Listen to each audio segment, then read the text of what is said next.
Microsoft says its 10-hour outage started with a DDoS attack but was made worse by their defensive reaction.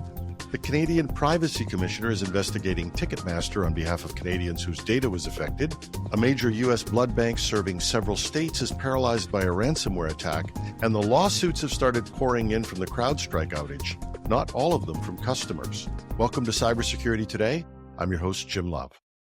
On July 30th, 2024, Microsoft faced a major global outage affecting multiple services, including Microsoft 365, Azure, and even Minecraft. The disruption lasted nearly 10 hours, and our sources correctly told us that the episode was triggered by a distributed denial of service, or DDoS, cyber attack. But there's more.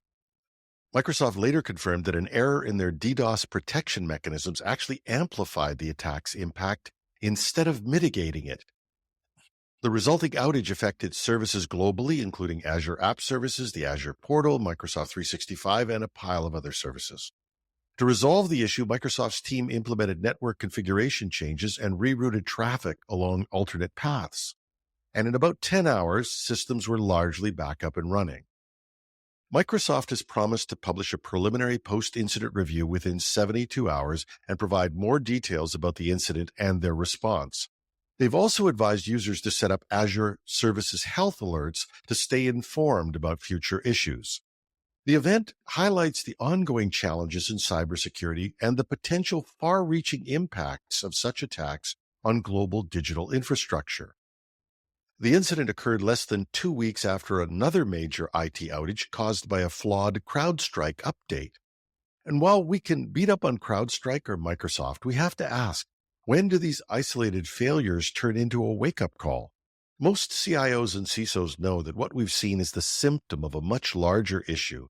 As one very astute senior IT exec told us, expect more catastrophic failures because the onslaught of digitization post-pandemic is on a legacy infrastructure with single points of failure, archaic designs never designed to withstand the load, the scope, and the scale of what we see today. Monolithic architectures still exist, and when they break, everything breaks. Yet nobody wants to invest in updating the foundation. The Privacy Commissioner of Canada has launched an investigation into Ticketmaster Canada, following a major cybersecurity breach that affected millions of people worldwide. The probe comes as data breaches continue to rise in both frequency and complexity. The investigation will examine Ticketmaster's compliance with Canada's federal privacy law, focusing on the company's security measures and how it handled breach notifications. Ticketmaster's parent company, Live Nation Entertainment, manages ticket sales and distribution in Canada, but is headquartered in the United States. Privacy Commissioner Philippe Dufresne emphasized the gravity of the situation, stating, "Data breaches have surged over the last decade, and we have seen a significant increase in the scale and complexity of these incidents. Ticketmaster holds the personal information of millions of Canadians." The Commissioner added that the investigation aims to uncover why this cyber incident occurred and determine necessary steps to prevent future occurrences. As this investigation is ongoing, the Privacy Commissioner's Office has not released further details. A ransomware attack on OneBlood, a major blood donation nonprofit in the U.S., has severely disrupted blood supply operations across 4 southeastern U.S. states. The cyber attack has forced OneBlood to revert to manual processes, significantly slowing down their ability to collect, test, and distribute blood to over 250 hospitals in Florida, Georgia, North Carolina, and South Carolina. OneBlood spokesperson Susan Forbes explained the impact. These manual processes take significantly longer to perform and impact inventory availability. As a result, hospitals have been asked to activate their critical blood shortage protocols. In response, blood centers nationwide are rallying to support OneBlood. There's an urgent need for O-positive, O-negative, and platelet donations.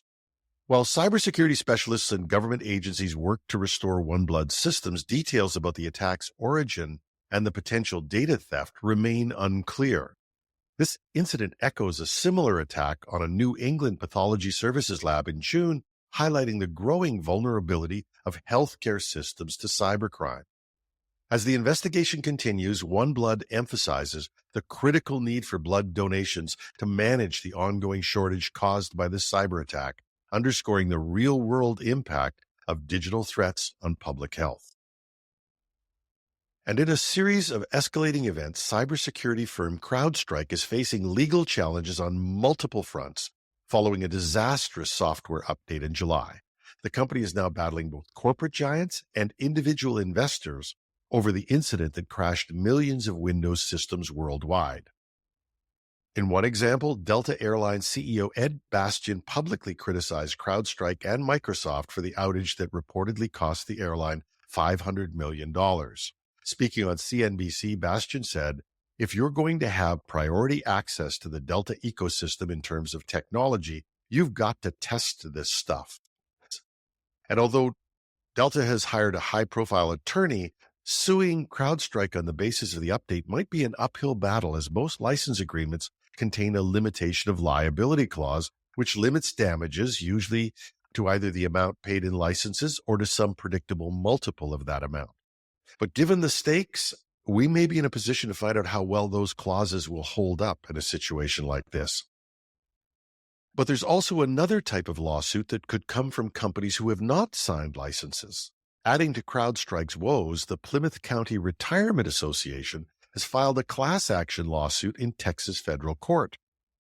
The pension fund accuses CrowdStrike, CEO George Kurtz, and CFO Bert Podbear of defrauding shareholders with false claims about their Falcon software's reliability.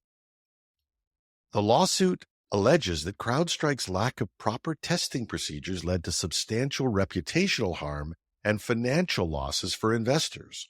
According to the complaint, CrowdStrike's stock tumbled more than 11% following the incident, with further drops after congressional inquiries and analyst downgrades.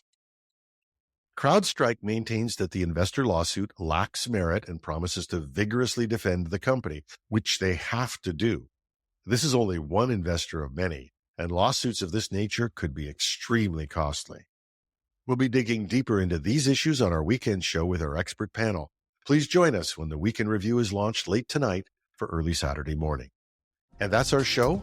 You can find the show notes with the links at technewsday.com or .ca. Take your pick. And Cybersecurity returns to its 3 shows a week, although next week, because of the holiday, our first show of the week will be on Wednesday. I'm your host, Jim Love. Thanks for listening.